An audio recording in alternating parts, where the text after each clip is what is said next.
एक छोटे से गांव में रोहन नाम का एक युवा लड़का रहता था। वह बेहद उत्सुक और जिज्ञासु था, लेकिन पढ़ाई में ज्यादा रुचि नहीं रखता था। उसे लगता था कि जीवन में खुश रहने के लिए सिर्फ धन और बाहरी दिखावा ही काफी है। एक दिन गांव में एक बुद्धिमान साधु का आगमन हुआ। साधु ने घोषणा की कि वह एक ऐसा राज्य बताएंगे जो किसी को भी दुनिया में सबसे अधिक सम्मान और प्रेम दिला सकता है। यह सुनकर रोहन और गांव के अन्य लोग साधु के पास पहुंचे। साधु ने मुस्कुराते हुए कहा, जो व्यक्ति अपने अंदर ज्ञान का दीपक जलाता है वही सबसे मूल्यवान बनता है। रोहन ने साधु से पूछा, लेकिन यह कैसे संभव है? साधु ने जवाब में एक चुनौती दी। उन्होंने कहा, इस जंगल में 3 अलग अलग रास्ते हैं।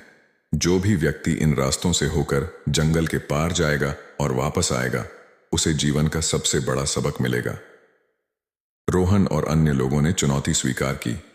सभी रास्तों पर कठिनाइयां थीं, कहीं अंधेरा, कहीं कांटे, तो कहीं गहरी खाई। लेकिन रोहन ने हर कठिनाई का सामना करने के लिए अपनी बुद्धि और साहस का इस्तेमाल किया।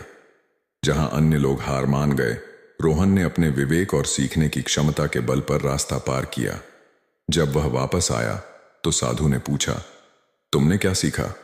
रोहन ने कहा, मैंने सीखा कि किसी भी परिस्थिति में यदि मेरे पास ज्ञान और धैर्य है तो मैं हर बाधा को पार कर सकता हूं।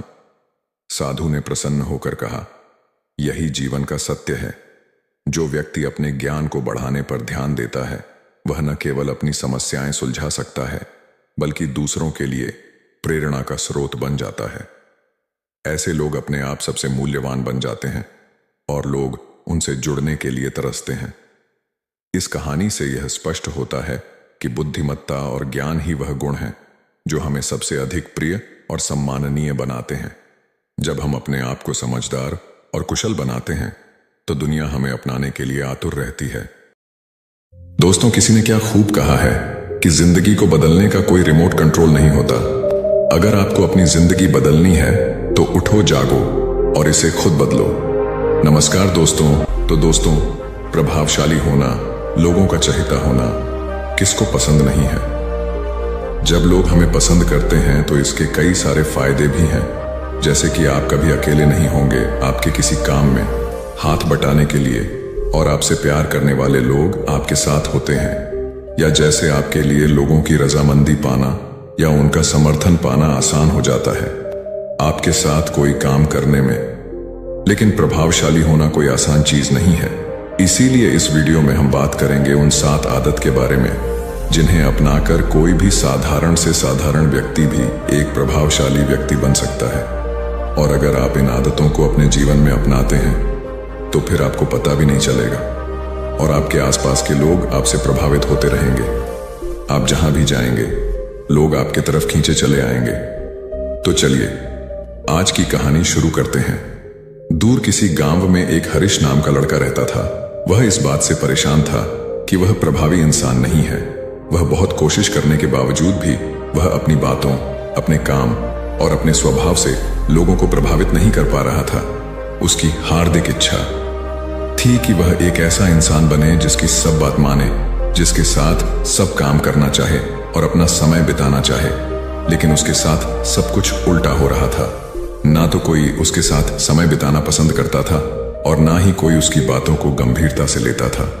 कुल मिलाकर लोगों के बीच वह तो वह था, लेकिन हमेशा खुद को अकेला ही महसूस करता। उसके उपस्थित होने या ना होने से किसी को कुछ खास फर्क नहीं पड़ता था। इन सब घटनाओं की वजह से उसका आत्मविश्वास भी दिन प्रतिदिन कम होता जा रहा था। अपनी ऐसी हालत को देखकर वह बहुत ही उदास और परेशान रहने लगा। जिस शहर में हरीश रहता था उसी नगर के बाहर एक बौद्ध भिक्षु भी रहते थे। वह बौद्ध भिक्षु अपने अति प्रभावशाली व्यक्तित्व के लिए प्रसिद्ध थे। जो भी उनसे मिलता वह उनसे प्रभावित हो जाता था। बिना उनसे मिले नहीं रह पाते। उनके लिए जरूरी है तो कभी भी एक प्रभावशाली व्यक्ति बात करने का तरीका, उनके हाव भाव और उनका लोगों को समझना और समझाने का तरीका बहुत ही प्रभावी और आकर्षक था। सभी कहते थे कि वह एक बहुत ही प्रभावशाली व्यक्ति हैं, जिनके व्यक्तित्व में ऐसा जादू है जो किसी को भी मोहित कर देता है। एक दिन शाम के समय वह लड़का उदास मन के साथ तालाब के किनारे बैठा हुआ था। तभी उसका एक मित्र उसके पास आता है और कहता है, दोस्त, मुझे तुम्हारी समस्या का हल मिल गया।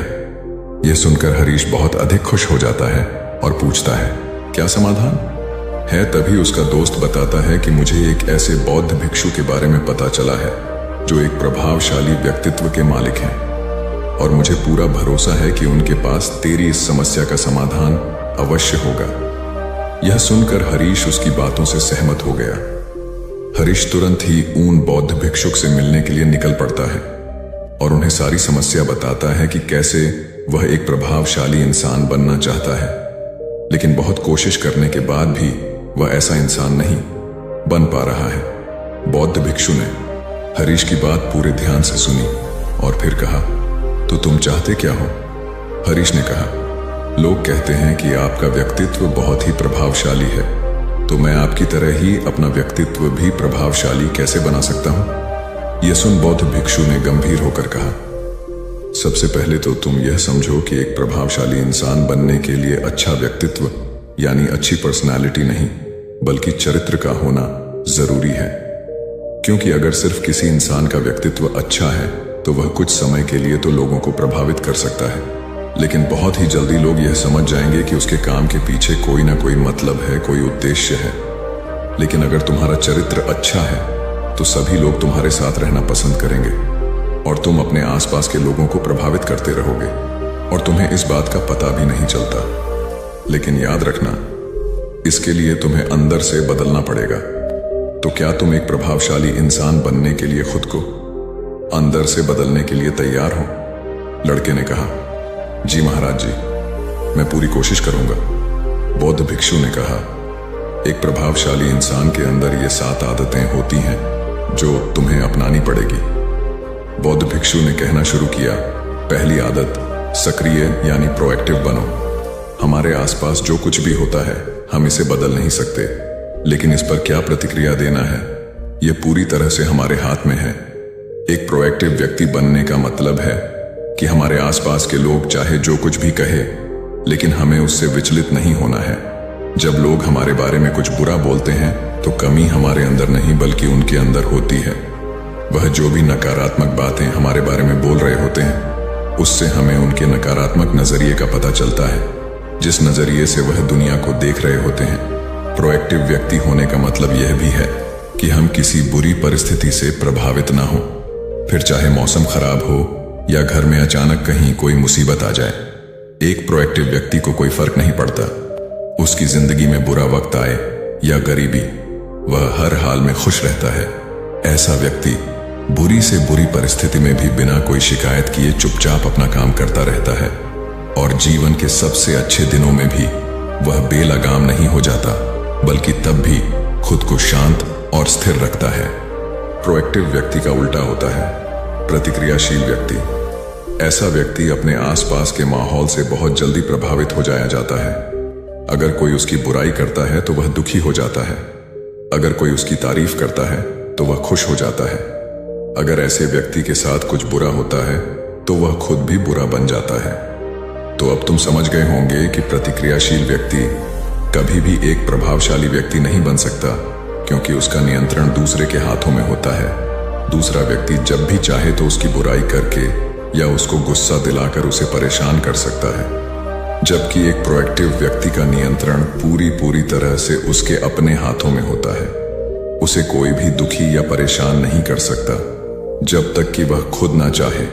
उसे कोई फर्क नहीं पड़ता कि सामने वाला उसके बारे में क्या बोलता है या क्या सोचता है। इसलिए प्रोएक्टिव व्यक्ति एक प्रभावशाली व्यक्ति होता है। तो तुम्हें भी एक प्रोएक्टिव व्यक्ति बने रहना है, ना कि प्रतिक्रियाशील व्यक्ति। दूसरी आदत, अंत को ध्यान में रखकर शुरुआत करो।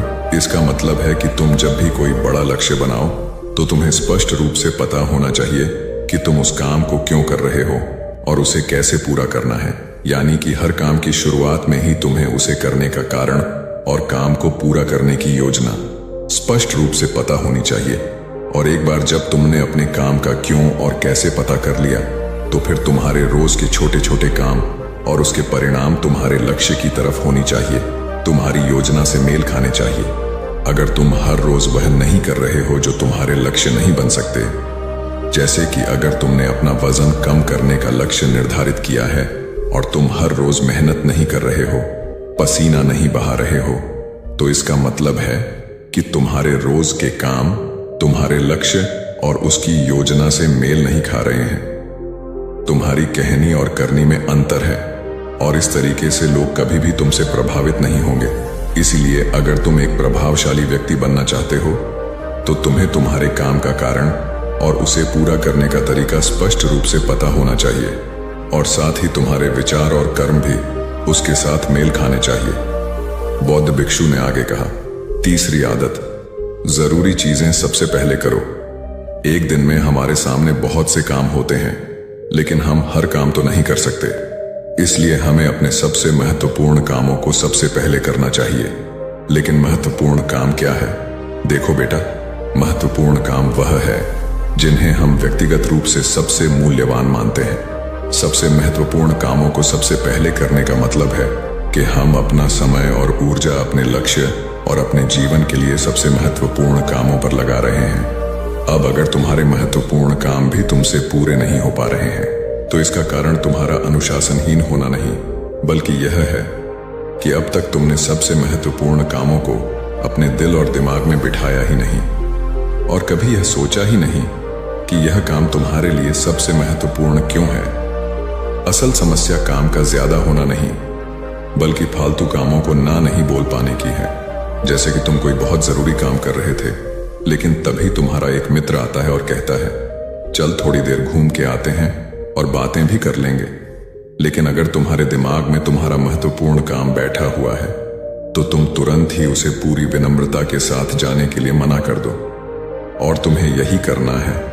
दिन भर के सारे गैर जरूरी कामों को तब तक ना करो जब तक कि तुम्हारे सबसे महत्वपूर्ण काम पूरे ना हो जाए। तो अब तुम समझ गए होगे कि प्रभावशाली लोग सबसे महत्वपूर्ण कामों को सबसे पहले खत्म करते हैं। बौद्ध भिक्षु ने आगे कहा, चौथी आदत, किसी भी काम में खुद के फायदे के साथ साथ दूसरों के फायदे के बारे में भी सोचो। ज्यादातर लोग अपना जीवन दूसरों से तुलना और प्रतिस्पर्धा करते हुए जीते हैं। वे अपनी सफलता दूसरों की असफलता में देखते हैं, यानी अगर मैं जीता तो तुम्हारे और मैं हारा तो तुम जीते। इस तरह से जीवन हार जीत का खेल बनकर रह जाता है। लेकिन जो प्रभावशाली लोग होते हैं वे प्रतिस्पर्धा में नहीं बल्कि आपसी सहयोग में विश्वास रखते हैं। उनका मानना होता है कि इस दुनिया में सभी के लिए सब कुछ पर्याप्त मात्रा में है और सबको उसका हिस्सा मिलना चाहिए। न केवल चीजों के लिए बल्कि आपसी रिश्तों में भी यह नियम लागू करते हैं।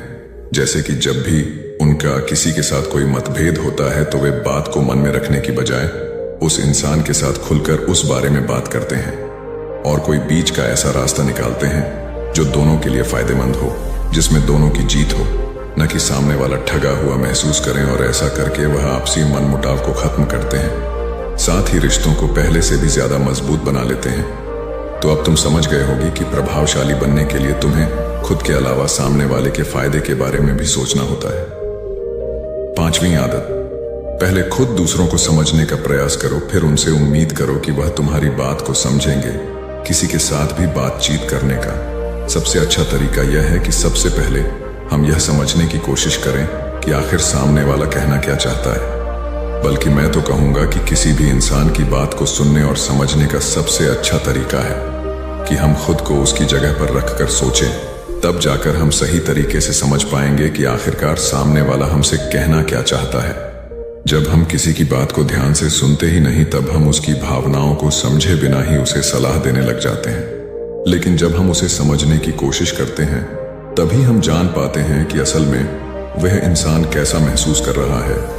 और जब हम इस तरीके से किसी की बात सुनते हैं तब जाकर हम उस इंसान को कुछ अच्छी सलाह दे पाएंगे या सच में उसकी कुछ मदद कर पाएंगे। ज्यादातर लोग बातचीत के दौरान सिर्फ यही कहते रहते हैं कि अगर तुम्हारी जगह मैं होता तो ऐसा करता, या फिर एक बार मेरी बात मानकर तो देखो। लेकिन वह कभी भी यह समझने का प्रयास नहीं करते कि सामने वाला व्यक्ति क्या कर रहा है, और इसका परिणाम यह होता है कि सामने वाला उन पर कभी भरोसा नहीं करता और फिर ना ही कभी अपनी समस्याएं उनके पास लेकर आता है। इसलिए अगर तुम सच में किसी की मदद करना चाहते हो तो सबसे पहले उन्हें समझने का प्रयास करो। ऐसा करके तुम उनका विश्वास जीत पाओगे। और उन्हें इस बात का भरोसा हो जाएगा कि तुम्हारे काम के पीछे किसी भी प्रकार का कोई लाभ या उद्देश्य नहीं है। तुम तो बस उनकी मदद करना चाहते हो और फिर इस तरीके से वह भी तुम्हें समझना शुरू कर देंगे। और यही है प्रभावशाली इंसान बनने का 5वां नियम, बौद्ध भिक्षु ने आगे कहा। 6ठा नियम, प्रभावशाली लोग आपसी तालमेल और सहयोग के साथ काम करते हैं। वह लोग जो दूसरों को प्रभावित करते हैं इस बात को अच्छे से समझते हैं कि 2 दिमाग हमेशा ही एक दिमाग से बेहतर होते हैं, इसलिए वह एक दूसरे का सहयोग करके किसी भी समस्या का समाधान निकालने की कोशिश करते हैं। लेकिन इंसानी स्वभाव के कारण आपसे तालमेल बैठाना इतना आसान नहीं होता, क्योंकि सबके अनुभव और दुनिया को देखने का दृष्टिकोण अलग अलग होता है और प्रभावशाली लोग इस बात को भी समझते हैं। इसीलिए वह एक दूसरे के विचार और दृष्टिकोण को समझने और स्वीकारने का प्रयास करते हैं और आपसी मतभेद को भुलाकर साथ काम करते हैं, क्योंकि वह समझते हैं कि हर इंसान का अपना अनुभव, सोच और विशेषताएं होती हैं। जब अलग अलग खूबियों, अनुभवों और सोच वाले इंसान एक साथ मिलकर काम करते हैं तो उस काम का परिणाम एक इंसान की तुलना में कहीं ज्यादा अच्छा और नया होता है। इसलिए प्रभावशाली लोग अलग अलग सोच रखने वाले लोगों के साथ मिलजुल कर काम करना पसंद करते हैं, ताकि वे नई चीजें सीख सकें और कुछ नया और सबसे अलग अनुभव पा सके। बौद्ध भिक्षु ने आगे कहा कि प्रभावशाली लोग अंतिम मदद के लिए खुद को शारीरिक, मानसिक, भावनात्मक और आध्यात्मिक रूप से तरोताजा रखने के लिए रोज कुछ न कुछ करते हैं।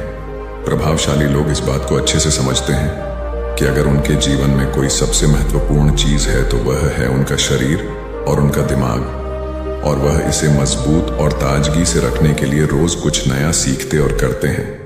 अपने शरीर को मजबूत और स्वस्थ रखने के लिए वे हर रोज कोई ना कोई शारीरिक गतिविधि करते हैं, जैसे कि कसरत या योग अभ्यास करके।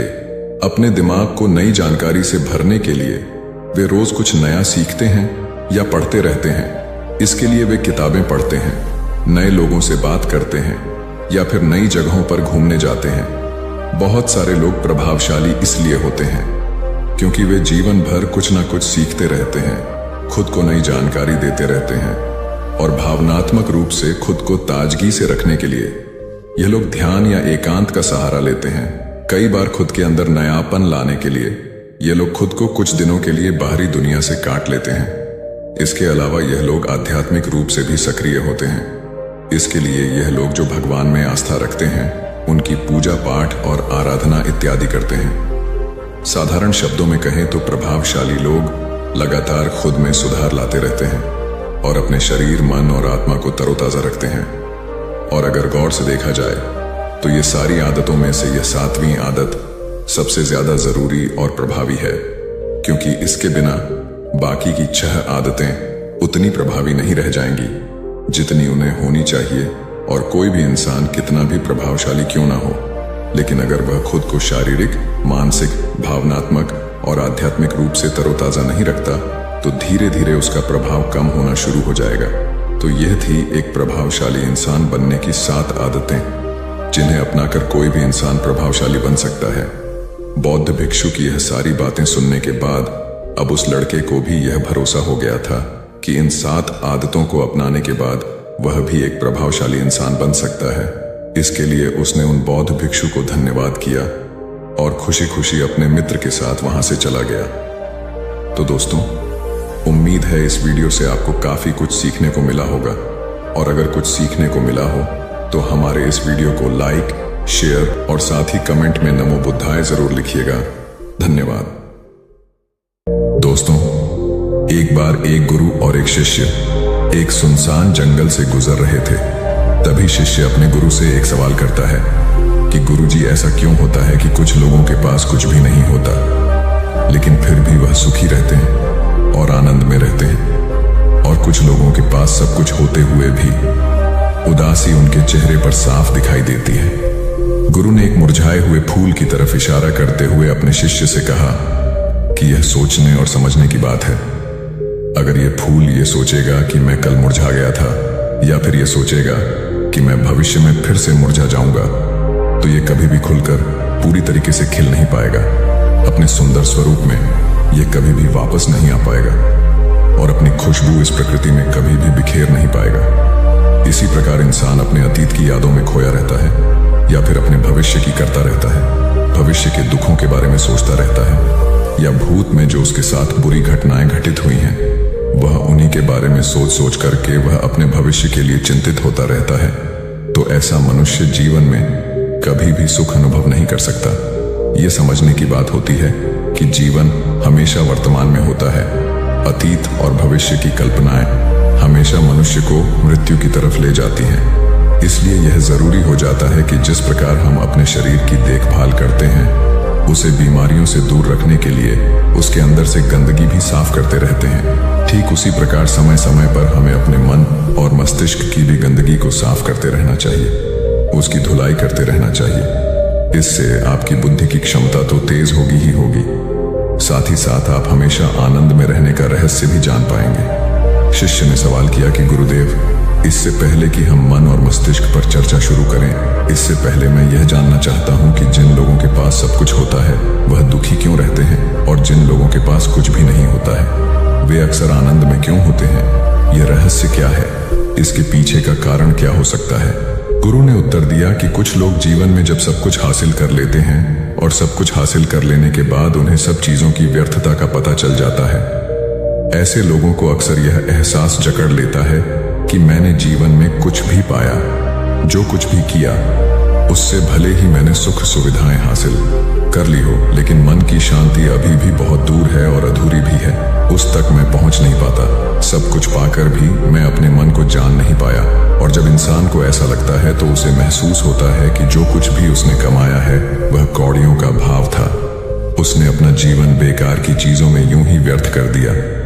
और वहीं पर जिस इंसान के पास जीवन में कुछ भी नहीं होता है, उसके पास एक उम्मीद होती है, सब कुछ पाने की लालसा रखता है, और वही लालसा, वही इच्छा उसको जीवन में खुश रखती है, आगे बढ़ाती है और ऊर्जा से वह हमेशा भरा रहता है। गुरु ने अपने हाथ से एक सूखे पेड़ की तरफ इशारा करते हुए कहा कि शिष्य, कभी तो यह पेड़ भी हरा भरा रहा होगा, फलों से लदा हुआ रहा होगा, अनेक प्रकार के पक्षी और जानवर इस पर आराम करते होंगे, इसके फलों को खाते होंगे। इस समय इस पेड़ को भी यह पता नहीं होगा कि एक दिन यह सूख जाएगा और उसकी हालत इतनी बदतर हो जाएगी कि यह किसी को छांव तक नहीं दे पाए, उसके ऊपर पत्ते तक नहीं रह जाएंगे। उसी प्रकार मनुष्य अपने जीवन की दौड़ में यह भूल जाता है कि जिस दौड़ में वह सबसे आगे निकलने की कोशिश कर रहा है, उसका अंतिम चरण तो मृत्यु ही है। काश वो कभी इस दौड़ से अलग हटकर यह देख पाए कि इसका अंतिम चरण उसे कहां तक पहुंचाएगा। जिस दौड़ को वह सबसे आगे निकलकर जीतने के ख्वाब देख रहा है, उसका वास्तव में अंतिम चरण मृत्यु ही है। काश वह कभी जीवन में भी हो जाता है कि उन घटनाओं को हम किसी भी तरह अपने मन की दौड़ में ठहरा कर यह देख पाए कि उसका चरण क्या है और उसका परिणाम क्या होने वाला है। वो तो बहुत कुछ इकट्ठा करने में लगा हुआ है, एक दिन वह सब यहीं का यही रह जाएगा। इकट्ठा करते करते एक दिन उसका शरीर मृत्यु को प्राप्त हो जाएगा और फिर उसका शरीर आग में जलकर राख हो जाएगा, लेकिन उसके द्वारा बनाई हुई चीज सब यहीं की यहीं पड़ी रह जाएगी। लेकिन इंसान चीजों को इकट्ठा करते करते अपनी जिंदगी को जीना भूल जाता है। वह कभी ठीक से खुलकर हंस भी नहीं पाता, बस इकट्ठा करने में लगा रहता है और इकट्ठा करते करते वह अपने सब सुख, चैन, खुशी सब कुछ खो देता है। ऐसा भी हो सकता है कि वह ऐसे कार्यों की तरफ आगे बढ़ सकता है जो उसके जीवन में आनंद पैदा करता हो, जो उसके जीवन को एक नई दिशा दे। गुरु ने कहा कि एक योगी ही होता है जो जीवन की दौड़ में ठहर जाता है, जो यह समझ लेता है कि जीवन का अंतिम चरण तो मृत्यु ही है। इसीलिए वह जीवन में सुख सुविधाएं हासिल करने की बजाय खुद के मन और मस्तिष्क को एक नए आनंद की तरफ ले जाने का प्रयास शुरू कर देता है। शिष्य ने सवाल किया कि गुरुदेव, क्या एक गृहस्थ जीवन में जीने वाला मनुष्य उस आनंद की प्राप्ति नहीं कर सकता? और अगर कर सकता है तो किस प्रकार शुरुआत उसे करनी चाहिए? गुरु ने कहा कि बिल्कुल कर सकता है। गुरु ने उत्तेजित होकर उत्तर दिया कि अगर सभी मनुष्य उस आनंद की प्राप्ति के लिए योगी बनने का निश्चय कर लें तो इससे तो प्रकृति का चलन ही रुक जाएगा, उसकी जो व्यवस्था है वह बिगड़ने लगेगी। एक सच्चा योगी अपने जीवन में खोज करता है और खोज करने के बाद वह गृहस्थ जीवन में किस प्रकार आनंद को प्राप्त किया जा सकता है वह तरीके सभी को बताता है, ताकि मनुष्य अपने गृहस्थ जीवन का पालन करते हुए उस आनंद की प्राप्ति भी कर सके। गुरु ने उस युवक को संबोधित करते हुए उत्तर दिया कि मैंने अपने जीवन में जो खोज की है उसके अनुसार मनुष्य को समय समय पर अपने मन और मस्तिष्क की सफाई करते रहना चाहिए। मनुष्य अपने शरीर पर तो ध्यान दे देता है, लेकिन अपने मन और मस्तिष्क को वह भूल जाता है।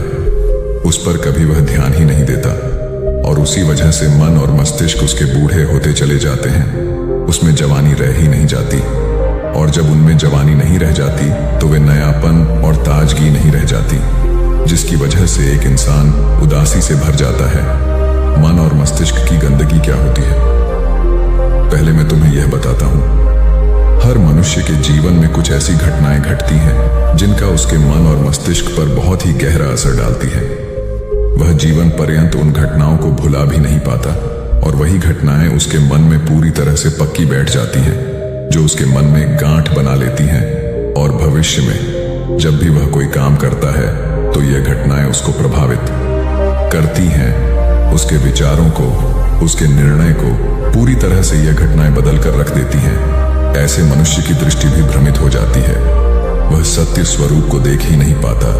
वह उन चीजों को उन घटनाओं से जोड़कर भ्रमित तरीके से देखता रहता है। उदाहरण के लिए, अगर किसी बुरी आंखें वाले आदमी ने आपको धोखा दे दिया है तो आप जीवन पर्यंत बुरी आंखें वाले आदमी को हमेशा धोखेबाज ही समझते रहेंगे। उस पर कभी पूर्ण रूप से आप विश्वास ही नहीं कर पाएंगे। लेकिन समझने की बात यह होती है कि जिस इंसान ने आपको धोखा दिया है वह धोखा आपको बुरी आंखों से नहीं मिला, वह इंसान के स्वभाव से मिला है। लेकिन उस इंसान के स्वभाव से हमारे दिमाग में उसका एक चित्र छप गया, उसकी एक छवि बन गई, और वह छवि दूसरे आदमी से जब हम संपर्क करते हैं तो बीच में एक दीवार की तरह खड़ी हो जाती है। और इसी वजह से दो लोगों के बीच गहरे संबंध स्थापित नहीं हो पाते। तो मनुष्य के लिए सबसे जरूरी यही होता है कि वह अपने आप को अतीत की घटनाओं से मुक्त रखे। उन घटनाओं से प्रभावित होकर वह दिमाग में किसी तरह की छवि न बनाए। कुछ लोग इस बात पर यह सवाल खड़ा कर सकते हैं कि फिर जीवन के अनुभव किस काम में आएंगे। लेकिन समझने की बात तो यह होती है कि हम जीवन के अनुभवों को भी भ्रमित तरीके से जान लेते हैं, सही तरीके से उनसे सीख ही नहीं पाते। शिष्य अपने गुरु की बातों में इतना खो गया कि उसे चलते चलते जंगल के रास्ते में पड़े हुए कांटे दिखाई नहीं दिए, और अचानक उसके पैर में कांटा चुभ गया। गुरु ने उसका कांटा बाहर निकालते हुए उससे पूछा, यह कांटा तुम्हारे पैर में क्यों लगा? इसके पीछे तुम किसे जिम्मेवार मानते हो? गुरु ने कहा कि तुम मुझे भी जिम्मेवार मान सकते हो, क्योंकि मैं तुम्हें ये बातें सुना रहा था। या तुम खुद को भी जिम्मेदार मान सकते हो कि तुम मेरी बातों में इतना खो गए कि तुम्हारा रास्ते पर से ध्यान ही नहीं रहा। या तुम इन पेड़ों को भी जिम्मेवार मान सकते हो जिन्होंने यह कांटे इस रास्ते पर बिछा दिए।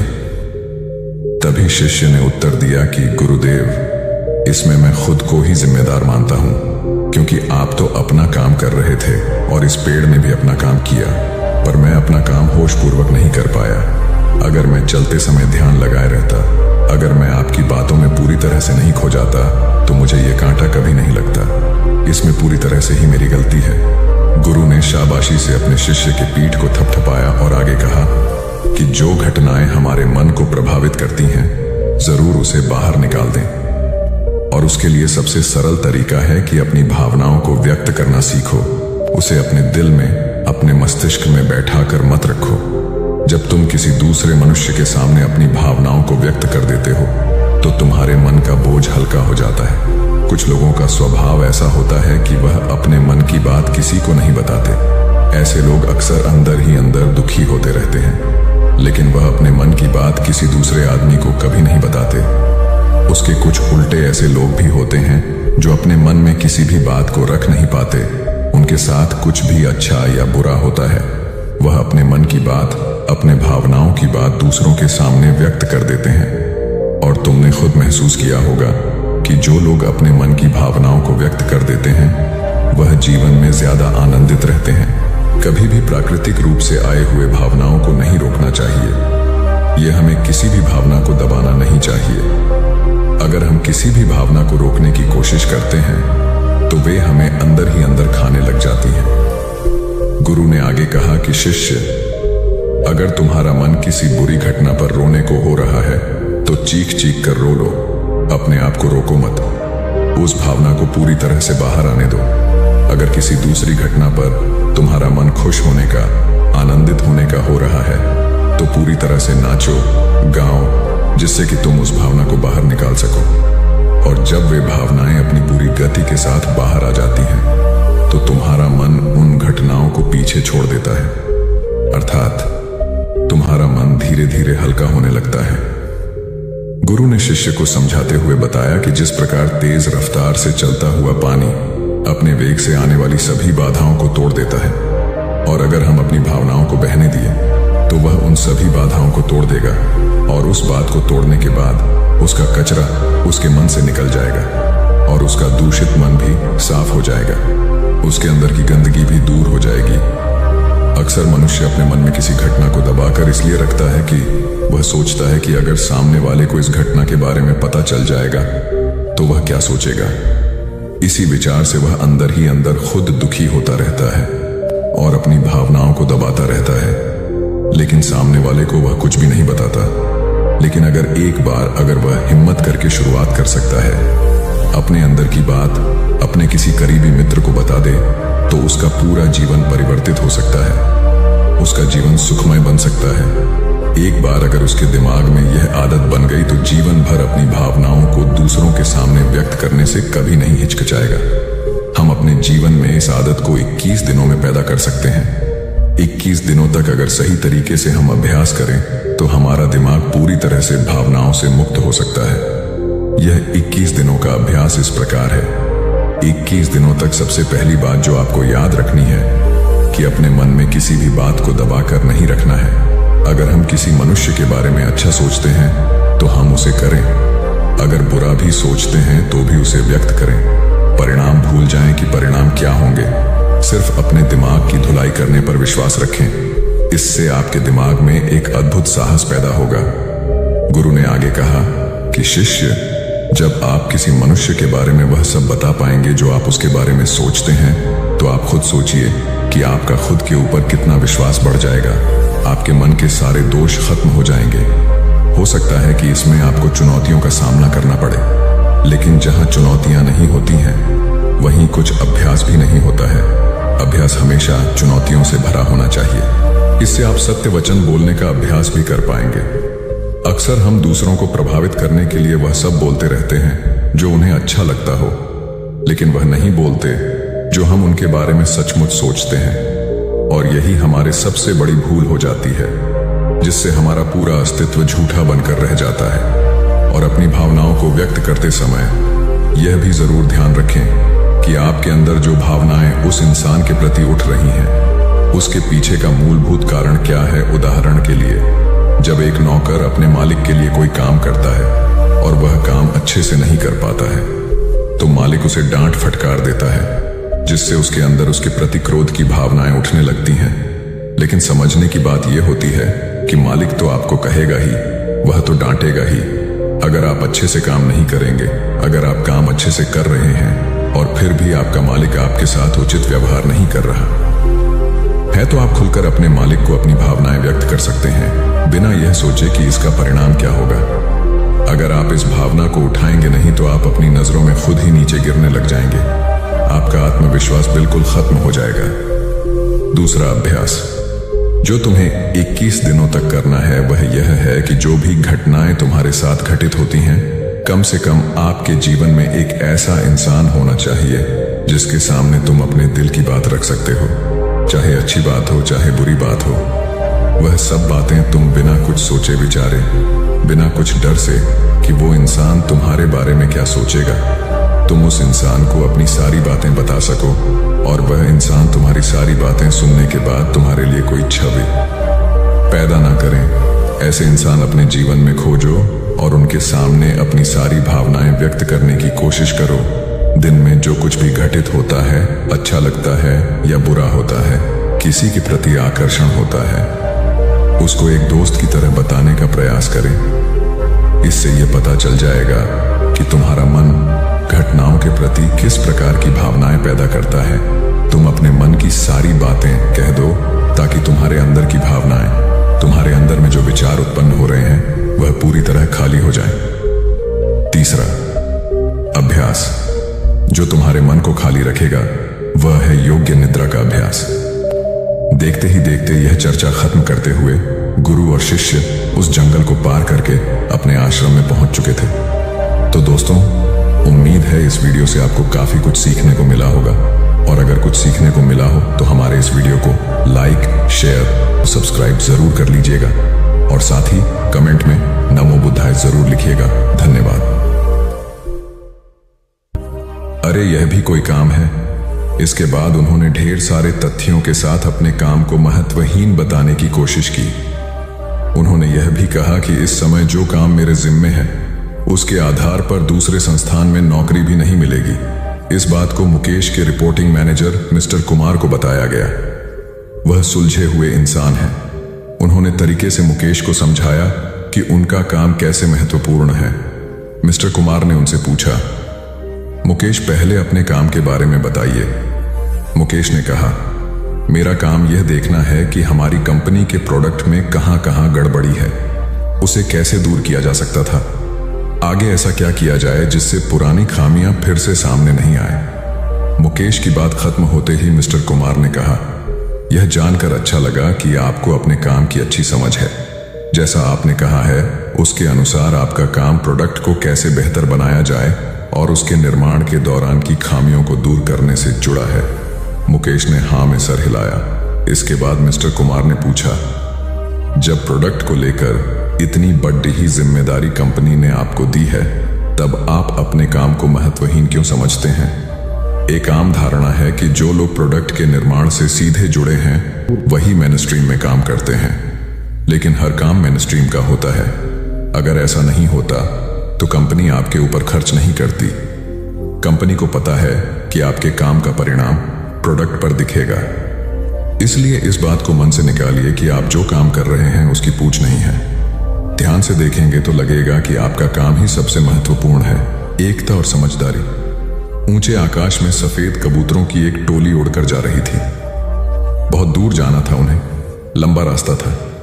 सुबह से उड़ते उड़ते थकान होने लगी थी। सूरज तेजी से चमक रहा था। कबूतरों को भूख लगने लगी थी। तभी उन्होंने देखा कि नीचे जमीन पर चावल के बहुत से दाने पड़े थे। कबूतरों ने एक दूसरे से कहा, चलो भाई, थोड़ी देर रुककर कुछ खा लिया जाए, फिर आगे जाएंगे। एक बुजुर्ग कबूतर ने चारों ओर देखा। वहां दूर दूर तक कोई घर या मनुष्य दिखाई नहीं दे रहा था। फिर चावल के ये दाने यहां कहां से आए? बुजुर्ग कबूतर ने बाकी कबूतरों को समझाया, मुझे लगता है कि यहां कुछ गड़बड़ है, तुम लोग नीचे मत उतरो। लेकिन किसी ने भी उसकी बात नहीं सुनी। सभी कबूतर तेजी से उतरे, दाना चुगने लगे। इतने बढ़िया दाने बहुत दिनों के बाद खाने को मिले थे। वे बहुत खुश थे। जब सभी ने भरपेट खा लिया तो बोले, चलो भाई, अब आगे चला जाए। लेकिन यह क्या? जब उन्होंने उड़ने की कोशिश की तो उड़ ही नहीं पाए। दोनों के साथ साथ वहां एक चिड़ीमार का जाल भी था जिसमें उनके पांव फंस गए थे। उन्हें अपनी गलती पर पछतावा हुआ। बूढ़ा कबूतर पेड़ पर बैठकर सब देख रहा था। उसने जब अपने साथियों को मुसीबत में देखा तो फौरन उड़ा और चारों ओर देखा। दूर उसे चिड़ीमार आता दिखाई दिया। वह फौरन लौटा और अपने साथियों को बताया। सब वहां से निकलने का उपाय सोचने लगे। तब बूढ़े कबूतर ने कहा, दोस्तों, एकता में बड़ी शक्ति होती है। सब एक साथ उड़ड होगे तो जाल तुम्हें रोक नहीं पाएगा। उसने गिना, 1 2 3। उड़ो। सारे कबूतरों ने एक साथ जोर लगाया और जाल उनके साथ उठने लगा। जब तक चिड़ीमार वहां पहुंचा तब तक जाल काफी ऊपर उठ चुका था। वह देखता ही रह गया और कबूतर जाल लेकर उड़ गए। बूढ़ा कबूतर सबसे आगे उड़ रहा था। काफी देर उड़ने के बाद वे नीचे उतरे। वहां कबूतरों के दोस्त चूहे रहते थे। चूहों ने अपने तेज दांतों से जाल काट दिया। इस तरह बूढ़े कबूतर की समझदारी और साथ मिलकर काम करने से सभी कबूतर बच गए। एक शहर में एक बहुत अमीर व्यक्ति रहता था। उसका नाम तो था धनीमल, लेकिन था वह बेहद कंजूस। उसका कहना था कि अगर आप अपना पैसा अपने पास रखेंगे तो सबको पता चल जाएगा कि आपके पास बहुत पैसे हैं। फिर चोर डाकू आपके पीछे पड़ जाएंगे और सारा पैसा गुजरात को आकर गड्ढे में देख लेता था कि उसका सोना वहां है या नहीं। उसे विश्वास था कि कोई भी चोर इस जगह के बारे में नहीं जान पाएगा, लेकिन ऐसा नहीं हुआ। धीरे धीरे पूरे शहर में यह चर्चा होने लगी कि धनीमल रात में शहर के बाहर जाकर कुछ करता है। एक रात जब उसने गड्ढा खोद कर देखा तो सोना वहां से गायब था। उसे गहरा सदमा लगा और वह चीख कर रोने लगा। उसके रोने की आवाज सुनकर बहुत से लोग वहां आ गए। धनीमल रो रो कर अपना दुख बताने लगा। तब उसके एक पड़ोसी से उसे कहा, धनीमल, तुम एक भारी पत्थर इस गड्ढे में रख दो और समझ लो कि वही तुम्हारा सोना है। यह सुनकर धनीमल को बहुत गुस्सा आया। तुम मेरे सोने को पत्थर जैसे बता रहे हो। वह बोला, देखो धनीमल, वह सोना तुम कभी इस्तेमाल तो करते नहीं थे। एक पत्थर की तरह यहां उसे दबा कर रख दिया था, तो फिर यहां सोना हो या पत्थर, क्या फर्क पड़ जाता है? उसका पड़ोसी बोला, बात तो ठीक ही थी। धनीमल ने बहुमूल्य सोने को पत्थर के समान मूल्यहीन बना दिया था। उसके बाद धनीमल ने मेहनत करके फिर पैसे कमाए, लेकिन अब वह कंजूस नहीं रहा था। अपने पैसे को वह अपने ऊपर और दूसरे लोगों की सहायता के लिए खर्च करता था। अंधी का बेटा। एक औरत थी जो अंधी थी, जिसके कारण उसके बेटे को स्कूल में बच्चे चिढ़ाते थे कि अंधी का बेटा आ गया। हर बात पर उसे ये शब्द सुनने को मिलता था कि अंधी का बेटा। इसलिए वो अपनी माँ से चिढ़ता था, उसे कहीं भी अपने साथ लेकर जाने में हिचकता था, उसे नापसंद करता था। उसकी माँ ने उसे पढ़ाया और उसे इस लायक बना दिया कि वो अपने पैरों पर खड़ा हो सके। लेकिन जब वो बड़ा आदमी बन गया तो अपनी माँ को छोड़ अलग रहने लगा। एक दिन एक बूढ़ी औरत उसके घर आई और गार्ड से बोली, मुझे तुम्हारे साहब से मिलना है। जब गार्ड ने अपने मालिक से बोल, तो मालिक ने कहा कि बोल दो मैं अभी घर पर नहीं हूँ। गार्ड ने जब बुढ़िया से बोला कि वो अभी नहीं है, तो वो वहां से चली गई। थोड़ी देर बाद जब लड़का अपनी कार से ऑफिस के लिए जा रहा होता है, तो देखता है कि सामने बहुत भीड़ लगी है, और जानने के लिए कि वहां क्यों भीड़ लगी है, वह वहां गया तो देखा उसकी माँ वहां मरी पड़ी थी। उसने देखा कि उसकी मुट्ठी में कुछ है। उसने जब मुट्ठी खोली तो देखा कि एक लेटर जिसमें यह लिखा था कि बेटा, जब तू छोटा था तो खेलते वक्त तेरी आंख में सरिया ढंस गई थी और तू आंधा हो गया था, तो मैंने तुम्हें अपनी आंखें दे दी थी। इतना पढ़कर लड़का जोर जोर से रोने लगा। उसकी माँ उसके पास नहीं आ सकती थी। दोस्तों, वक्त रहते ही लोगों की वैल्यू करना सीखो। माँ बाप का कर्ज हम कभी नहीं चुका सकते। हमारी प्यास का अंदाज भी अलग है दोस्तों।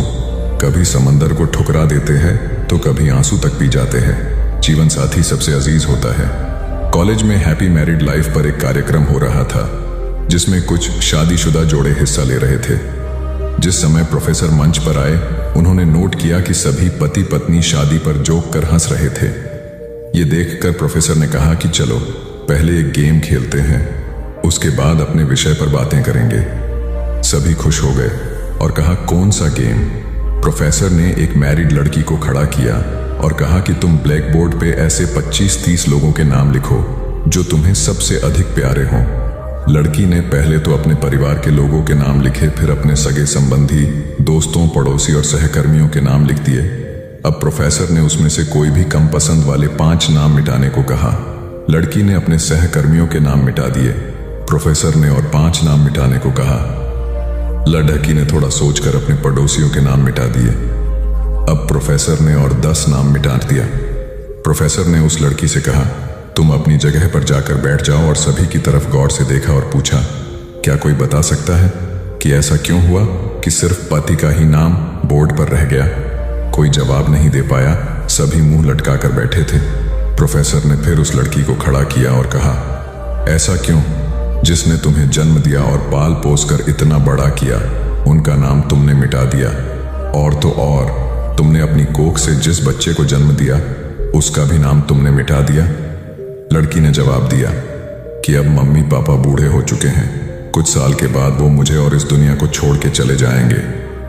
मेरा बेटा जब बड़ा हो जाएगा तो जरूरी नहीं कि वो शादी के बाद मेरे साथ ही रहे, लेकिन मेरे पति जब तक मेरी जान में जान है, तब तक मेरा आधा शरीर बन के मेरा साथ निभाएंगे। इसलिए मेरे लिए सबसे अजीज मेरे पति हैं। प्रोफेसर और बाकी स्टूडेंट ने तालियों की गूंज से लड़की को सलामी दी। प्रोफेसर ने कहा, तुमने बिल्कुल सही कहा कि तुम और सभी के बिना रह सकती हो, पर अपने आधे अंग अर्थात अपने पति के बिना नहीं रह सकती। मजाक मस्ती तक तो ठीक है, पर हर इंसान का अपना जीवन साथी ही उसको सबसे ज्यादा अजीज होता है। दिमाग का इस्तेमाल कर पक्ष में करें परिस्थितियां। एक शेर जंगल में शिकार पर निकला था। एक लोमड़ी अचानक उसके सामने आ गई। लोमड़ी को लगा कि अब उसे कोई नहीं बचा सकता है, लेकिन उसने हार नहीं मानी और अपनी जान बचने के लिए एक तरकीब सोची। लोमड़ी ने शेर से कड़े शब्दों में कहा, तुम्हारे पास इतनी ताकत नहीं कि मुझे मार सको। यह सुनकर शेर थोड़ा अचंभित हुआ। उसने पूछा, तुम ऐसा कैसे कह सकती हो? लोमड़ी ने अपनी आवाज और जैसी परेशानी बार बार नहीं आती, अगर आती भी है तो आसानी से हल हो जाती है। सिकंदर की बात सुनकर रोहित को अपनी गलती का एहसास हुआ। उसे एहसास हुआ कि शुरुआती सफलता के बाद उसने सीखना एकदम छोड़ दिया था। यही वजह है कि अपने व्यापार में होने वाले नुकसान का आकलन वह नहीं कर पाया। जीवन में सफल होने के लिए सीखते रहना जरूरी है। इंसान को हमेशा सीखते रहना चाहिए। इससे उसके भीतर नकारात्मक विचार नहीं आते हैं, बल्कि उसमें सकारात्मक बदलाव आता रहता है और सफलता की सीढ़ियां चढ़ता रहता है। सीखते रहने वाले व्यक्ति को सफलता के अवसर भी ज्यादा मिलते हैं। सबसे बड़ी बात यह है कि इस तरह के व्यक्ति में अहंकार नहीं होता। जिसके मन में अहंकार होगा वह कभी सीखने का प्रयास नहीं करेगा। घमंड कुल्हाड़ी हुई निरुत्तर। एक बार कुल्हाड़ी और लकड़ी के एक डंडे में विवाद छिड़ गया। दोनों स्वयं को शक्तिशाली बता रहे थे। हालांकि लकड़ी का डंडा बाद में शांत हो गया, किंतु कुल्हाड़ी का बोलना जारी रहा। कुल्हाड़ी में घमंड अत्यधिक था। वह गुस्से में भरकर बोल रही थी, तुमने स्वयं को समझ क्या रखा है? तुम्हारी शक्ति मेरे आगे पानी भरती है। मैं चाहूं तो बड़े बड़े वृक्षों को पल में काट कर गिरा दूं, धरती का सीना फाड़कर उसमें तालाब कुआं बना दूं। तुम मेरी बराबरी कर पाओगे? मेरे सामने से हट जाओ, अन्यथा तुम्हारे टुकड़े टुकड़े कर दूंगी। लकड़ी का डंडा कुल्हाड़ी की अहंकारपूर्ण बातों को सुनकर धीरे से बोला, तुम जो कह रही हो वह बिल्कुल ठीक है, किंतु तुम्हारा ध्यान शायद एक बात की ओर नहीं गया। जो कुछ तुमने करने को कहा है बेशक तुम कर सकती हो, किंतु अकेले अपने दम पर नहीं कर सकती। कुल्हाड़ी ने चिढ़कर कहा, क्यों? मुझ में किस बात की कमी है? डंडा बोला, जब तक मैं तुम्हारी सहायता न करूं तुम यह सब नहीं कर सकती हो। जब तक मैं हत्या बनकर तुम में न लगाया जाऊं तब कोई किसे पकड़कर तुमसे ये सारे काम लेगा? बिना हत्थे की कुल्हाड़ी से कोई काम लेना असंभव है। कुल्हाड़ी को अपनी भूल का एहसास हुआ और उसने डंडे से क्षमा मांगी। कथा सार यह है कि दुनिया सहयोग से चलती है।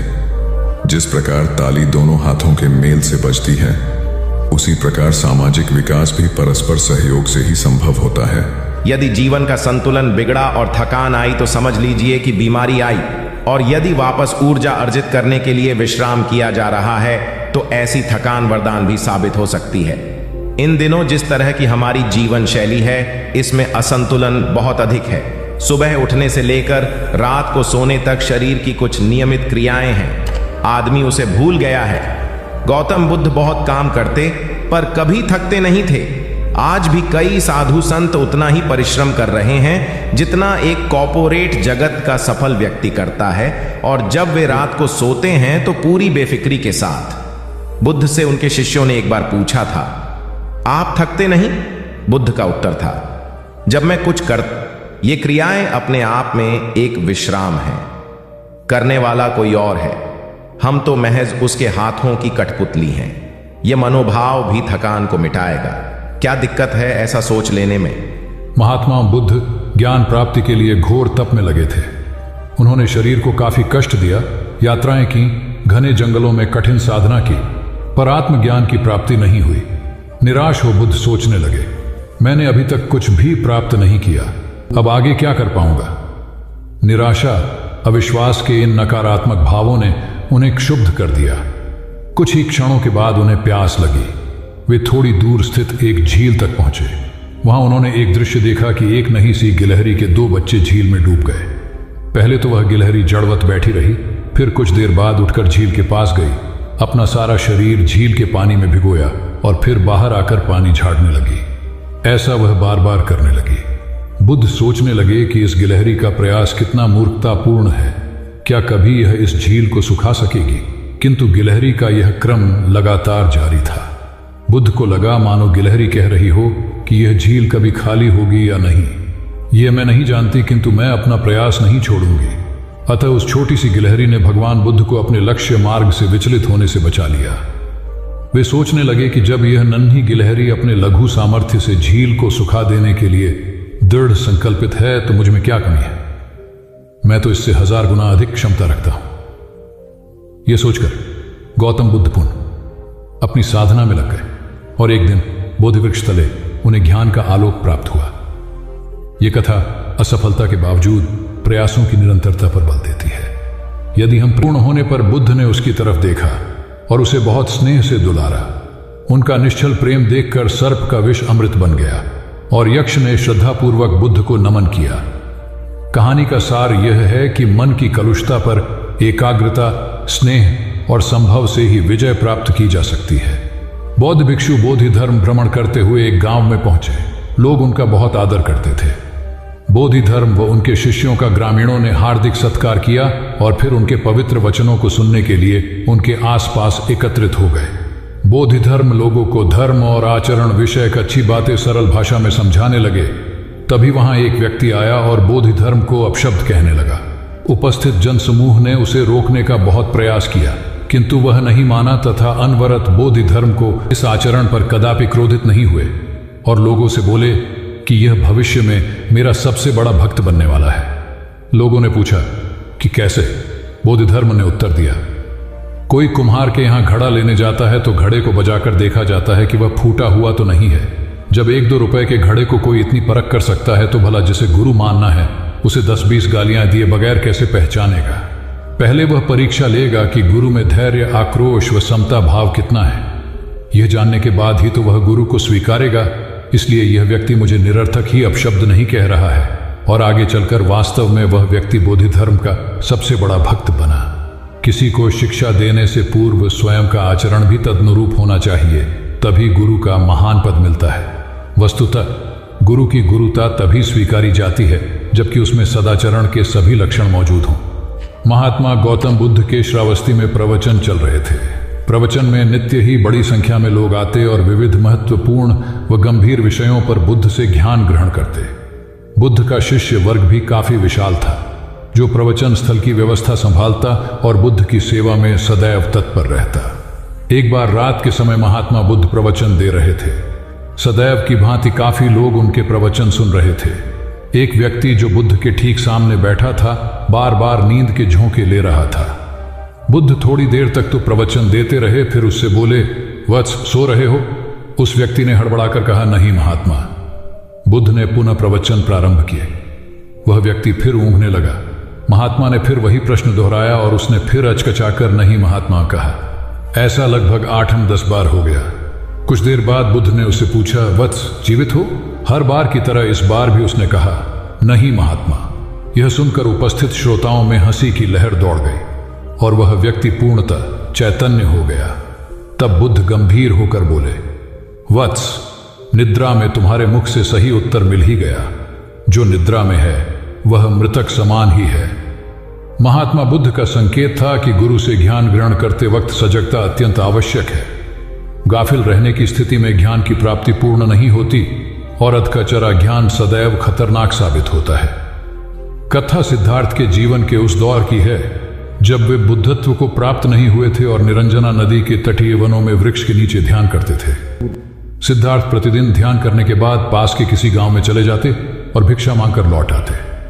कुछ दिनों के बाद उन्होंने भिक्षाटन पर जाना बंद कर दिया, क्योंकि एक गांव के प्रधान की छोटी बेटी सुजाता उनके लिए नित्य भोजन लाने लगी। सिद्धार्थ को वह बड़े स्नेह से भोजन कराती थी। कुछ दिनों बाद उसी गांव का एक चरवाहा भी सिद्धार्थ से प्रभावित होकर उनके पास आने लगा। उसका नाम स्वस्ति था। एक दिन स्वस्ति से सिद्धार्थ बातें कर रहे थे कि सुजाता भोजन लेकर आई। जैसे ही सिद्धार्थ ने भोजन करना शुरू किया, उन्होंने बातचीत बंद कर दी। जितनी देर तक वे भोजन करते रहे, बिल्कुल चुप रहे और वहां सन्नाटा छाया रहा। स्वस्ति को हैरानी हुई। उसने सिद्धार्थ के भोजन करने के उपरांत उनसे पूछा, गुरुदेव, आप मेरे आने के बाद निरंतर वार्तालाप करते रहे, किंतु भोजन के समय एक शब्द भी नहीं बोले। इसका क्या कारण है? सिद्धार्थ बोले, भोजन का निर्माण बड़ी कठिनाई से होता है। किसान पहले बीज बोता है, फिर पौधों की रखवाली करता है और तब कहीं जाकर अनाज पैदा होता है। फिर घर की महिलाएं उसे बड़े जतन से खाने योग्य बनाती हैं। इतनी कठिनाई से तैयार भोजन का पूरा आनंद तभी संभव है जब हम पूर्णतः मौन हों। भोजन के दौरान मैं मौन रहकर उसका पूरा स्वाद लेता हूँ। वस्तुतः शांति से किया गया भोजन न केवल शारीरिक भूख को तृप्त करता है बल्कि मानसिक आनंद और सात्विक ऊर्जा भी देता है। सम्राट अशोक संपूर्ण भारत को अपने राज्य में मिलाना चाहते थे, पर कलिंग के युद्ध में हुए रक्तपात को देखकर उन्हें अत्यधिक दुख पहुंचा। उनकी महत्वाकांक्षा ने जो तबाही मचाई थी उसे देखकर उन्हें खुद पर ग्लानि हुई। उन्होंने देखा कि लोग दर्द से कराह रहे थे। यह सब विनाश केवल उनकी महत्वाकांक्षा से हुआ था। यह सब देखकर अशोक के मन में विनाश का पथ छोड़कर नेकी के रास्ते पर चलने का विचार जगा। अशोक की राजधानी पाटलिपुत्र थी। पाटलिपुत्र अब पटना के रूप में जाना जाता है। पटना से गया भी अधिक दूर नहीं है, जहां बोधि वृक्ष के नीचे महात्मा बुद्ध को ज्ञान प्राप्त हुआ था। बुद्ध के अष्टप्रद मार्ग शांति और दया के संदेश ने अशोक के दिलो दिमाग में इतनी उथल पुथल पैदा कर दिया कि उन्होंने उस मार्ग को अपनाने का फैसला किया। इस पथ पर चलने से उन्होंने इतिहास में अपनी अमिट छाप छोड़ी। अशोक ने अपने पुत्र को सिलोन, अब श्रीलंका, और अन्य कई लोगों को सुदूर क्षेत्रों में दूत बनाकर भेजा। एक निर्दयी महत्वाकांक्षा एक ऐसे पवित्र उद्देश्य में बदल चुकी थी जिसमें कुछ अच्छा कर गुजरने की, करुणा और प्रेम के संदेश को चारों ओर फैलाने की इच्छा थी। करुणा केवल दया भावना मात्र नहीं है, यह आपके अंदर दूसरों की मदद करने की तीव्र इच्छा पैदा करती है। इसी भावना ने बुद्ध को भगवान और अशोक को महान बनाया। तथागत बुद्ध उन दिनों मगध प्रवास पर थे। साथ में शिष्यों का बड़ा समूह भी था। प्रतिदिन बुद्ध के प्रवचन होते जिनका लाभ लेने के लिए बड़ी संख्या में लोग आते। इन लोगों में साधारण जन के साथ विशिष्ट हस्तियां भी शामिल रहती थी। हालांकि बुद्ध सभी के प्रति समान रूप से प्रेम व आत्मीयता का व्यवहार रखते थे। इन लोगों में नगर सेठ का पुत्र भी था जो बड़े ध्यान से बुद्ध के प्रवचन सुनता था। वह नित्य ही बुद्ध के शिष्यों के समक्ष बुद्ध की तारीफों के पुल बांधता और धन्य धन्य भाव से घर जाता। एक दिन प्रवचन समाप्त होने के बाद उसने किसी शिष्य से कहकर बुद्ध से मिलने की हार्दिक इच्छा प्रकट की। जब उसे बुद्ध के सामने ले जाया गया तो उसने उन्हें साष्टांग प्रणाम कर कहा, भगवान, आप जैसा तपस्वी और ज्ञानी व्यक्ति पहले न कभी हुआ था और न भविष्य में होगा। यह सुनते ही बुद्ध ने उसकी बात बीच में ही रोककर कहा, वत्स, क्या तुमने इतना अध्ययन कर लिया है कि अब तक कितने संत महापुरुष हुए हैं, और क्या भविष्य भी जान चुके हो कि आगे और कोई नहीं होगा? युवक लज्जित भाव से चुप खड़ा रहा, क्योंकि इस बात का उसके पास कोई जवाब नहीं था। बुद्ध ने अपनी बात समाप्त करते हुए उसे सीख दी, सदैव अपनी आंखें खुली रखो। जो जैसा है उसे वैसा ही महत्व दो, किसी से उसकी तुलना मत करो। कथा का सार यह है कि किसी भी क्षेत्र के अधिकारी विद्वान की स्वतंत्र रूप से प्रशंसा करना उचित है, किंतु सर्वश्रेष्ठ बताना अनुचित, क्योंकि श्रेष्ठता को व्यक्ति, समय व स्थान की सीमाओं में नहीं बांधा जा सकता। आनंद भगवान बुद्ध के प्रमुख व प्रिय शिष्य थे। उनके स्वभाव में उदारता, स्नेह व सहिष्णुता जैसे गुण शामिल थे। वे सभी के प्रति समान व्यवहार करते थे। उनकी दृष्टि में कोई छोटा या बड़ा नहीं था। एक बार आनंद कहीं जा रहे थे। रास्ते में उन्हें बड़े जोर की प्यास लगी। आसपास देखा तो निकट ही कुआं दिखाई दिया। वे वहां पहुंचे। कुएं से एक लड़की पानी भर रही थी। आनंद ने उसके पास जाकर कहा, बहन, मैं बड़ी दूर से आ रहा हूं, मुझे बहुत जोर से प्यास लगी है, कृपा कर पानी पिला दो। उनकी बात सुनते ही लड़की कांप उठी, क्योंकि वह अछूत जाति की थी। वह जानती थी कि किसी ऊंची जाति के व्यक्ति को पानी पिलाना उसके अधिकार क्षेत्र से बाहर है। वह निगाह नीची कर चुपचाप खड़ी रही। आनंद ने प्यास से व्याकुल होकर फिर कहा, बहन, तुमने सुना नहीं, प्यास के मारे मेरे प्राण निकले जा रहे हैं, मुझे पानी पिला दो। लड़की भयवश कुछ नहीं बोल पाई। जब आनंद ने बड़े स्नेह से उससे पानी न पिलाने का कारण पूछा तो वह बोली, मैं निम्न जाति की कन्या हूं, आपको पानी कैसे पिला सकती हूं? उसकी बात सुनकर आनंद ने कहा, बहन, मैंने तुमसे पानी मांगा है, जाति तो नहीं पूछी। आनंद की उदारता ने उस कन्या का भय दूर कर दिया और उन्हें पानी पिलाकर वह धन्य हो गई। कथा का सार यह है कि ईश्वर की दृष्टि सम होने के कारण उसने सभी मनुष्यों को समान शरीर, बुद्धि और भावना से नवाजा है। अपने सृष्टिकर्ता के विरुद्ध जाकर मानव मानव में भेद करना सर्वथा अनुचित है। एक बार भगवान बुद्ध अपने शिष्यों के साथ पाटलिपुत्र पहुंचे। सभी लोग एक विहार में रुके। भोजन के बाद बुद्ध ने आनंद से अगले दिन से प्रवचन आरंभ करने को कहा। अगले दिन बुद्ध का प्रवचन सुनने बड़ी संख्या में लोग उपस्थित थे।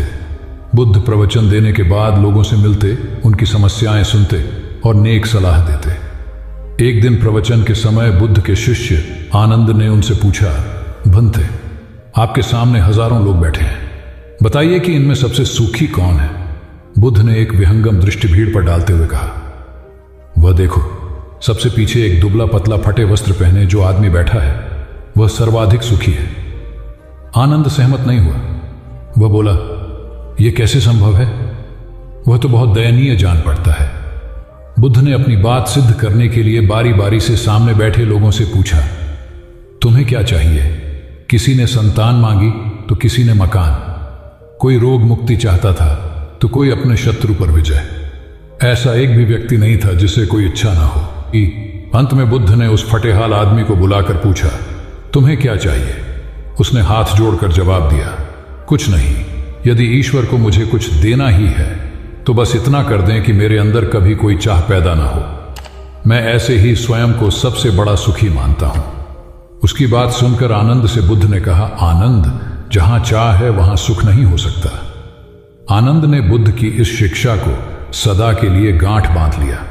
सार यह है कि लालसा से लोभ बढ़ता है जो असंतोष का जनक होता है। यदि सही अर्थों में सुख पाना है तो किसी लालसा की बजाय उपलब्ध स्थितियों में संतुष्ट रहना चाहिए।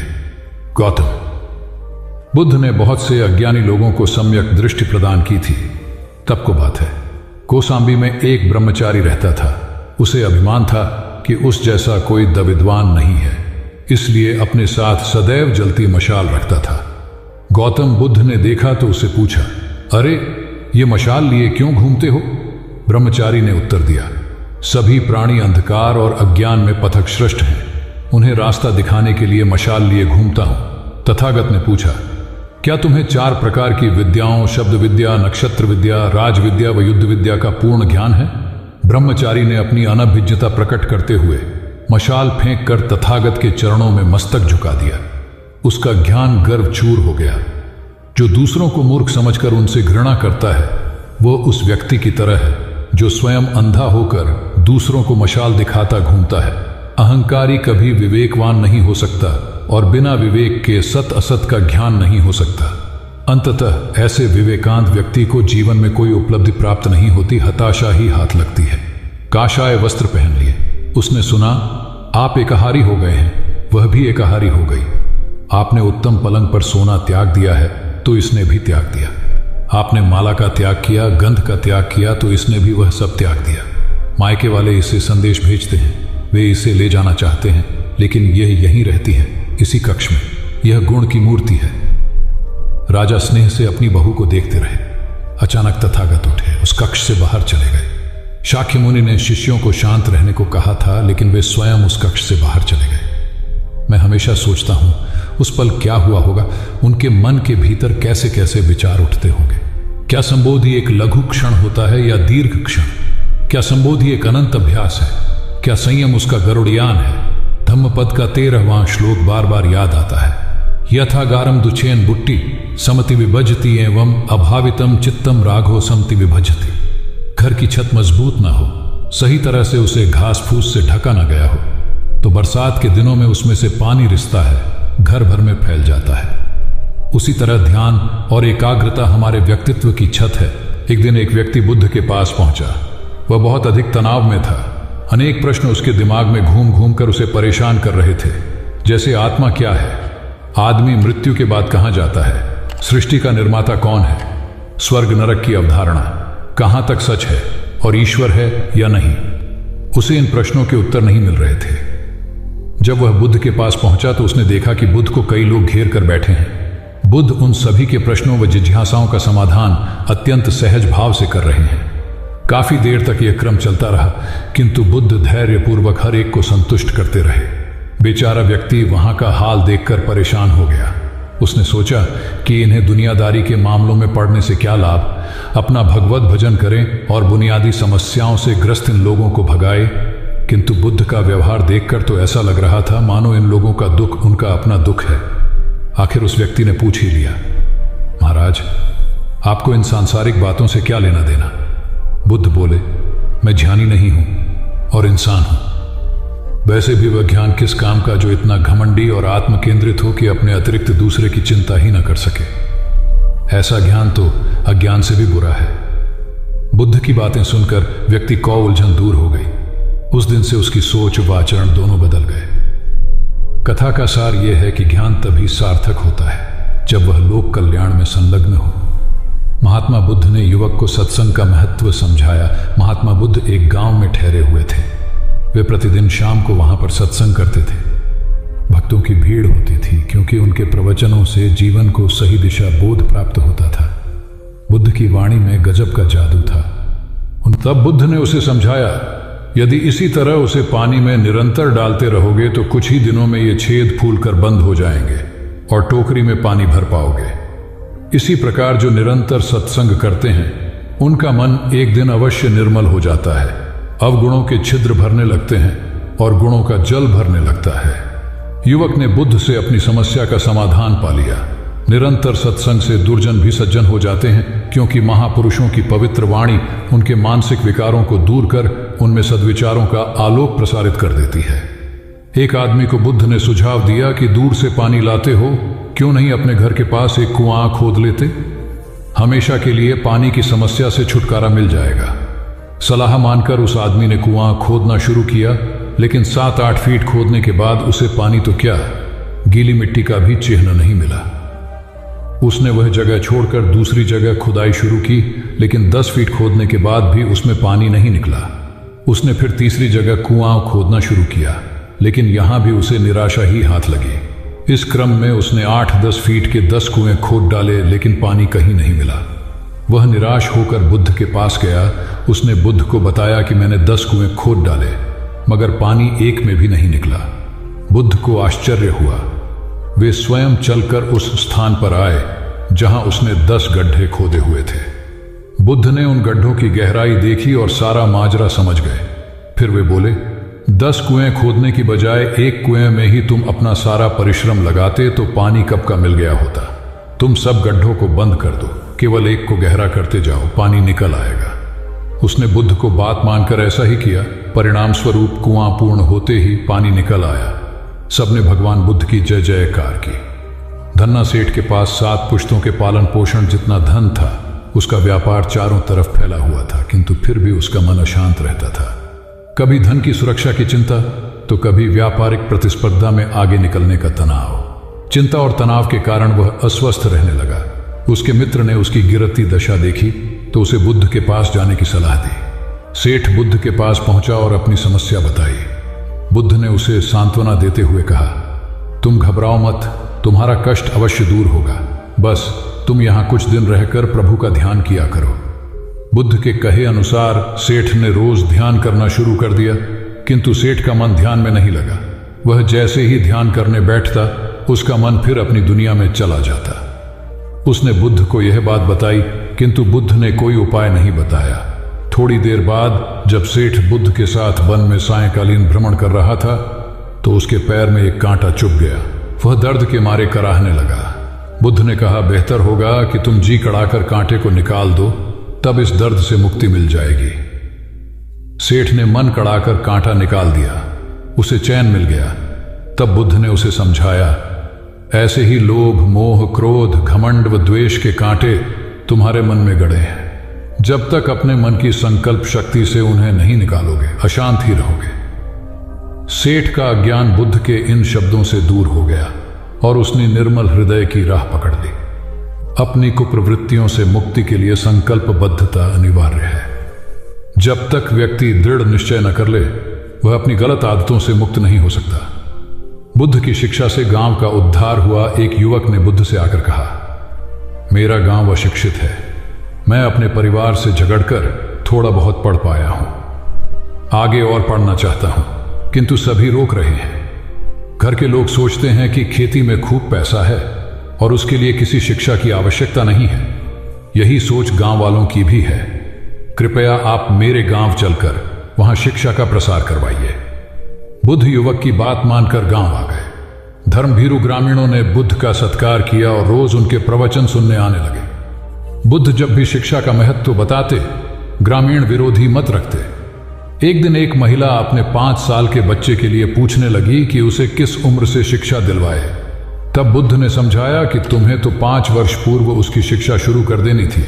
उसे क्या खाना है, क्या नहीं, कैसे क्या बोलना है आदि बातें शुरू से सिखाओगी, तभी तो वह अपना उचित ख्याल रख सकेगा। बुद्ध की यह बात महिला सहित सभी ग्रामीणों को समझ में आ गई। उन्होंने अपने बच्चों को विद्यालय भेजना शुरू किया। यह समय वर्षा का था। युवक ने लोगों को जल संग्रहण की तकनीक बताई।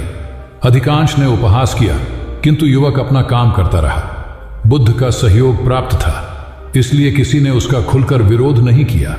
जब गर्मी में भीषण जल संकट के कारण फसलें सूखने लगीं, तो युवक ने कुएं खुदवाए, जिनमें जल संग्रहण की तकनीक के कारण खूब पानी निकला। ग्रामीण अब शिक्षा का महत्व समझ चुके थे। धीरे धीरे संपूर्ण गांव शिक्षित हो गया। ज्ञान हर उम्र में अर्जित किया जा सकता है। यही ज्ञान हमें जीवन में आने वाली समस्याओं के समाधान की राह सुझाता है। एक गांव में 2 भाई रहते थे जो अपनी शैतानियों के लिए कुख्यात थे। उन्हें दूसरों को परेशान करने में बड़ा आनंद आता था। वे हर समय किसी न किसी को परेशान करने में लगे रहते थे। गांव के लोगों के साथ साथ उनके माता पिता भी उनकी ऐसी हरकतों के कारण बहुत दुखी थे।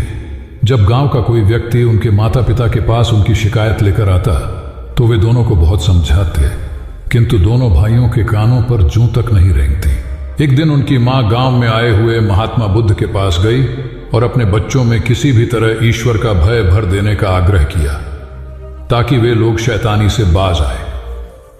महात्मा बुद्ध ने मां से दोनों को एक एक करके उनके पास भेजने को कहा। मां ने अपने पहले लड़के को महात्मा बुद्ध के पास भेजा। वह जाकर महात्मा बुद्ध के पास बैठ गया। महात्मा बुद्ध ने उससे पूछा, ईश्वर कहाँ है? लड़के की कुछ समझ में नहीं आया और उसने कोई उत्तर नहीं दिया। तब महात्मा बुद्ध ने दोबारा यही सवाल कड़क कर पूछा, तो डर के मारे लड़का वहां से तेजी से भागा और भागते हुए अपने भाई के पास जा पहुंचा तथा बोला, भाई, तुम्हें पता है ईश्वर खो गया है और सब लोग इसके लिए हमें ही जिम्मेदार समझ रहे हैं। छोटा भाई भी इतना बड़ा आरोप सुनकर डर गया और उस दिन से दोनों ने शैतानी करना छोड़ दिया। कथा का सार यह है कि जब सीधे मार्ग से सुधार की राह न मिले तो टेढ़े मार्ग का सहारा लेना ही सर्वथा उचित है। सेठ ने बुद्ध से जाना सच्चा संपन्न होना। एक सेठ निसंतान था। अपार संपत्ति का मालिक होने के बावजूद सेठ का लोभ बरकरार था। संतान न होने का दुख उसे बहुत था और इस कारण वह न जाने कितने फकीर, बाबा और पंडितों के दर पर माथा टेक चुका था, किंतु नतीजा शून्य रहा। एक बार सेठ के नगर में बुद्ध का आगमन हुआ। सेठ ने उनकी बहुत ख्याति सुनी तो अगले ही दिन उनसे मिलने पहुंचा। बुद्ध को अपनी निसंतानता के विषय में बताया तो उन्होंने सेठ के सिर पर हाथ रखकर हार्दिक आशीर्वाद दिया। संयोग की बात कि कुछ ही समय बाद सेठ को संतान सुख प्राप्त हो गया। वह बुद्ध के प्रति आभार भाव से भर उठा। सोचने लगा कि बुद्ध के प्रति उपकार कैसे जताए। विचार करने के उपरांत उसने एक बक्से में बेशकीमती हीरे जवाहरात रखे और बुद्ध के पास पहुंचा। बुद्ध को प्रणाम निवेदित कर सेठ बोला, महाराज, आपकी कृपा से मुझे संतान का मुख देखने को मिला। मैं आपके लिए कुछ करना चाहता हूं, सो यह तुच्छ भेंट लाया हूं। बुद्ध ने हीरे जवाहरात देखते ही अस्वीकार कर दिए। उन्होंने कहा, मेरे लिए धन व्यर्थ है, इसे तुम ही रखो। जब सेठ अधिक आग्रही हुआ तो बुद्ध बोले, मैं निर्धनों से दान नहीं लेता। आश्चर्यचकित सेठ ने कहा, पर मैं तो निर्धन नहीं हूं, अपार धन संपत्ति मेरे पास है। मेरी तिजोरियां सोने चांदी गहनों व जवाहरातों से भरी हुई हैं। रात दिन परिश्रम कर मैं इस संपत्ति को दिन दूनी रात चौगुनी कर रहा हूं, फिर मैं निर्धन कैसे हूं? तब बुद्ध ने समझाया, इसका आशय यह है कि तुम अपनी वर्तमान संपत्ति से तृप्त नहीं हो, और अतृप्त व्यक्ति निर्धन ही तो होता है, क्योंकि सच्चा संपन्न तो वह है जो तृप्त हो। बुद्ध की बातों ने सेठ की आंखें खोल दी। संतोष सबसे बड़ा धन और संतोष ही सर्वाधिक धनी होता है, क्योंकि इच्छाओं का अंत निर्लिप्तता की परम सुखमय अवस्था को लाता है। एक बार गौतम बुद्ध से अभय राजकुमार ने प्रश्न किया कि क्या श्रवण गौतम कभी कठोर वचन कहते हैं। उसने सोच रखा था कि नहीं कहने पर वह बताएगा कि एक बार उन्होंने देवदत्त को नरकगामी कहा था, और यदि हां कहे तो उसने पूछा, जा सकता है कि जब आप कठोर शब्दों का प्रयोग करने से स्वयं को रोक नहीं पाते, तब दूसरों को ऐसा उपदेश कैसे देते हैं। बुद्ध ने अभय के प्रश्न का आशय जान लिया। उन्होंने कहा, इसका उत्तर न तो हाँ में दिया जा सकता है और न नहीं में। अभय की गोद में उस समय एक छोटा बालक था।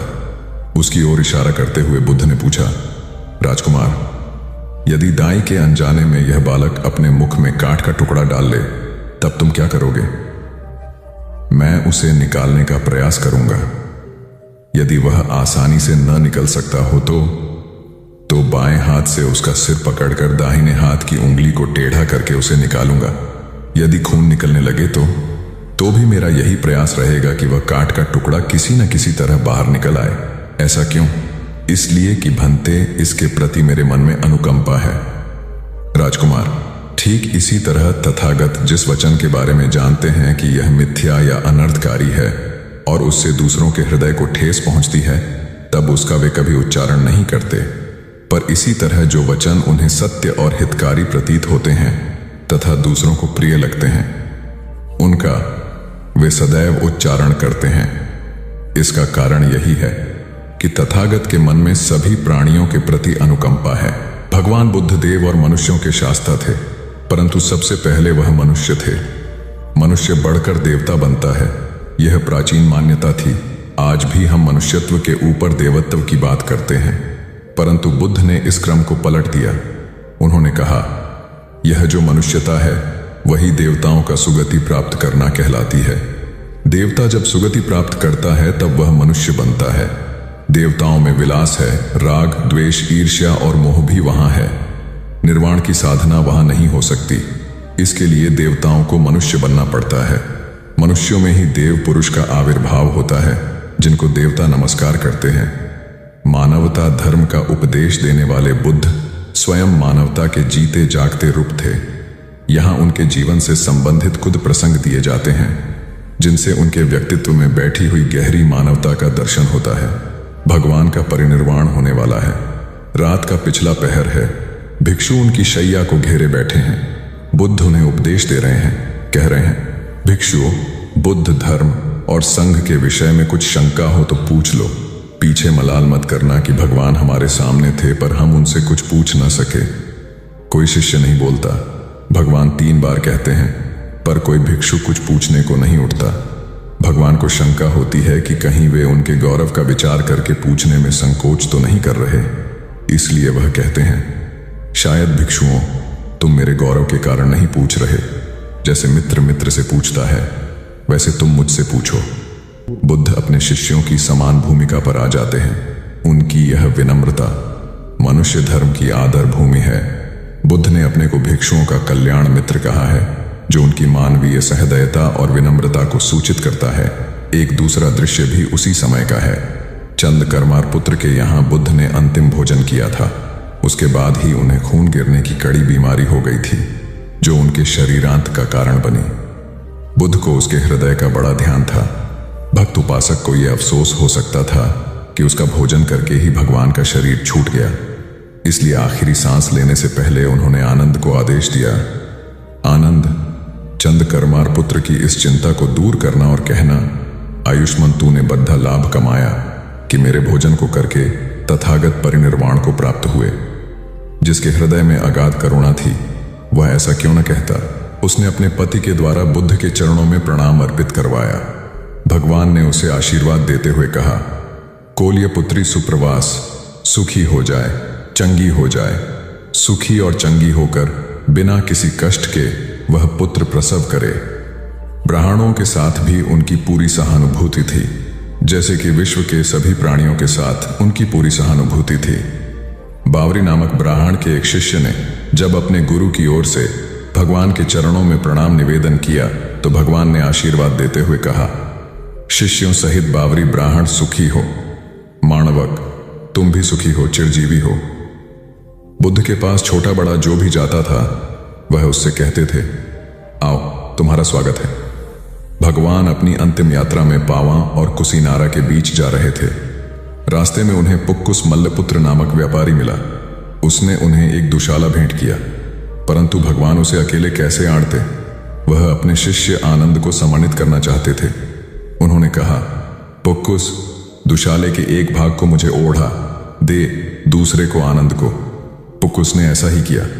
भूल करने वालों के प्रति भी बुद्ध की अनुकंपा का पार न था।